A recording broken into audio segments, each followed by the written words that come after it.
Thank you. We call that harassment around here.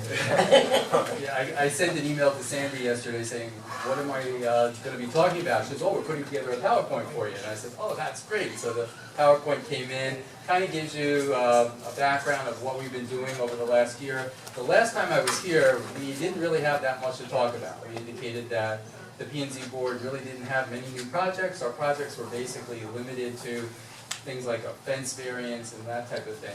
But since then, the P&Z board has had a lot more work to do, and I'm being told that the work coming in is increasing. So we'll talk a little bit about where we are, what we've been doing, and also for the general public, kind of give them a little background of what the P&Z board does as part of the PowerPoint. Next slide. The P&Z board basically has a number of different areas that it works with. First, we're advisory, meaning that a lot of times the city staff will bring us things asking for an advisory opinion, which would then come to the city commission for their ruling, so we could indicate whether we wanted changes, whether we think something should be modified in any way, or we like it and we think the city commission should get it. The other thing that we do is decision making. People will submit requests for variances, requests to do certain types of businesses in the city that require P&Z approval. When we do that, we're working in a quasi-judicial manner, meaning that the board is sitting almost like judges. We're going to listen to evidence. Everybody who comes in front of the board is sworn in. They will give testimony, the board will question them, we'll hear public comment, and then the board will make a decision. Board members who may have any interest in that particular project have to recuse themselves from that because it's almost a judicial process. And then the final thing we do is we consider any appeals. There haven't been any appeals on anything for us to really talk about at this point. Between January 2013 and August 6th, we had, in 2013, we had 13 meetings. In 2014, we had 9 meetings through August 6th. So things are definitely improving. Next slide. Some of the advisory decisions that we worked on comprehensive plan amendments, text amendments, proximity waivers. We also had LDR workshops, which I think were really good for the staff. Brought both the P&Z board in and the Historic Preservation Board, went over the new LDRs, asked us for our opinions, asked us for guidance, so that we could come to some consensus before the laws came to the commission, and those went really well. We all pretty much were on the same path as to where we were going with those. And then there was also an amended residential plan development. Okay, next slide is approval, quasi-judicial approvals, and major site plan reviews and approvals. We've had a few of those, not too many. I'd say they've been limited, but I'm hearing there's more coming in. Now, moving on, the land development regulations. I talked about the joint workshop. One of the things I can say is I think the city of Lake Worth has put together probably one of the most comprehensive legal plans where our LDR now, or LDRs, which is the land development regulations in the city of Lake Worth, have finally been brought into the modern world. It's really important that we remember, if you go back 10 years, even 5 years, our LDRs, our land use rules, were so different from our comprehensive plan, which meant that when someone came to Lake Worth and wanted to build something, wanted to do a project, there was confusion, and the confusion meant delay, it meant we didn't know what to tell people. And we spent a lot of time putting that together so that I can honestly say now, I think we have laws that are probably the envy of a lot of other communities, and that's because our staff did a phenomenal job of putting that together. Everybody worked very, very hard to do that.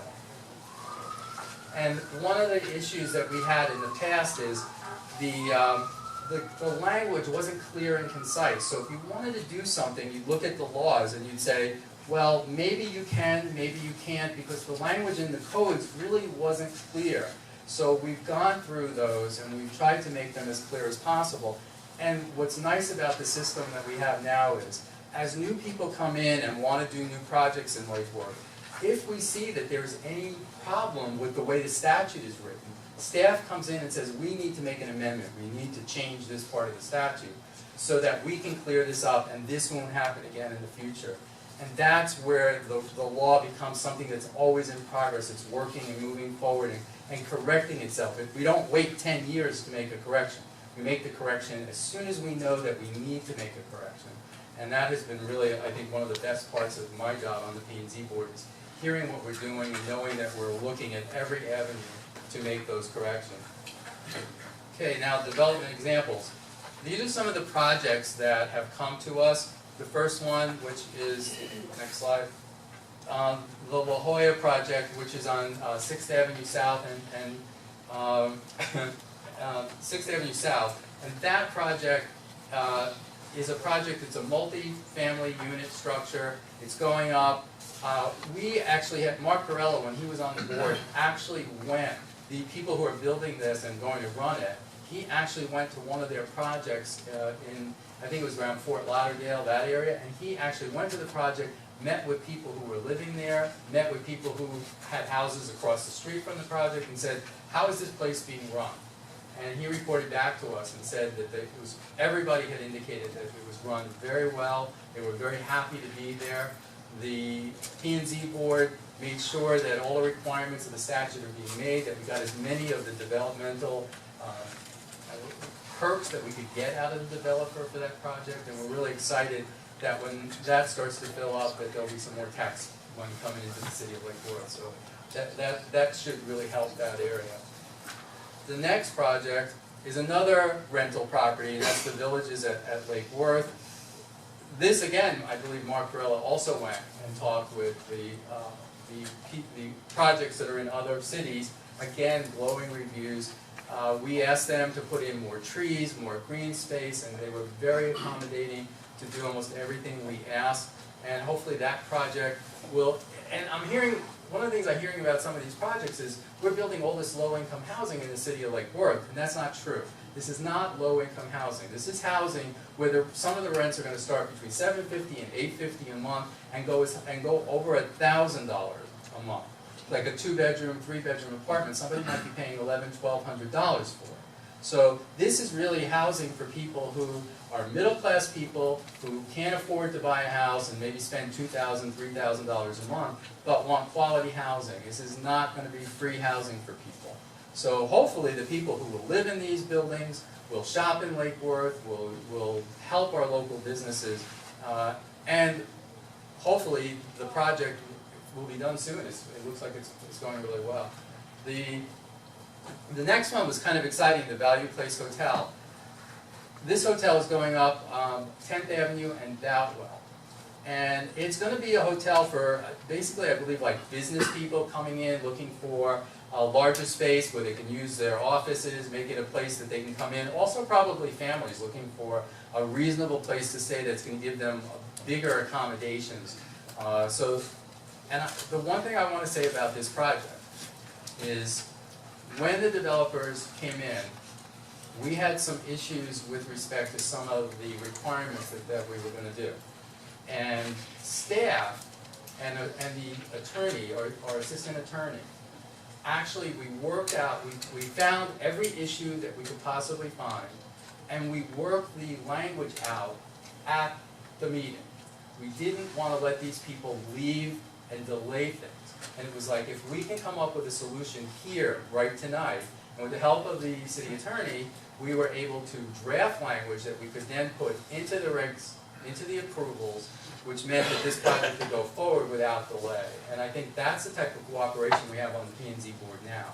We have the ability with the people here to ask the right questions, figure out what the potential future problems might be.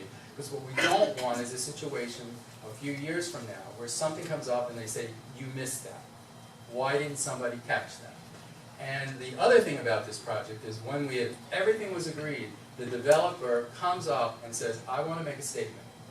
I want to say that this was a very difficult project to put together, but everyone in the City of Lake Worth staff was expert on everything.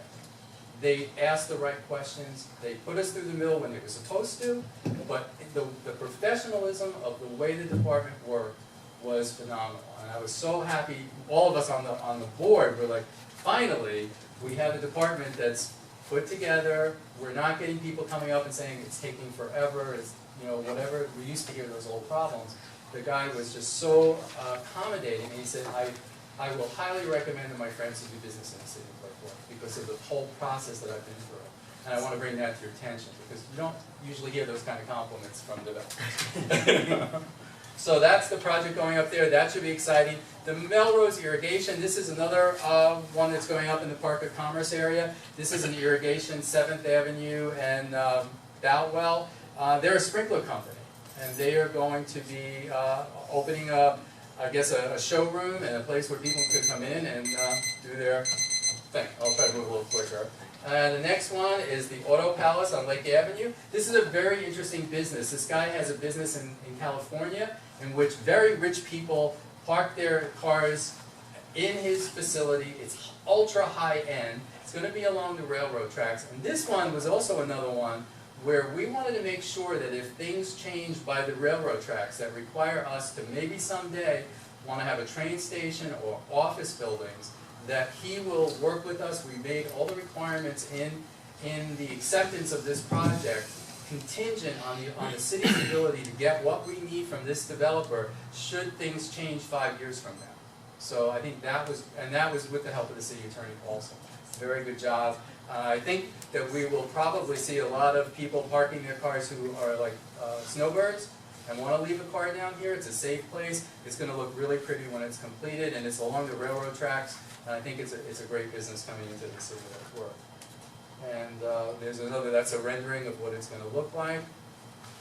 He's going to put up a pretty wall and put some fancy railings on the top. So we're going to try to make it as appealing as possible. And then the final thing we did was the mural projects. You're seeing those going all around town. We had a number of people come in and ask for permission to put up some murals, and it's really brightening up our city. And with the art theme that the commission is saying that they want to push the city forward, we think these types of projects are really helping us. So that's where we've been, and I'm really happy to say that we have a great group of guys and ladies that we're working with. Everybody is very conscientious, and I've really enjoyed the last 2 years. I'm very excited about where we're going. Thank you very much. Thank you. Any questions? Questions? Okay, thank you. Thank you.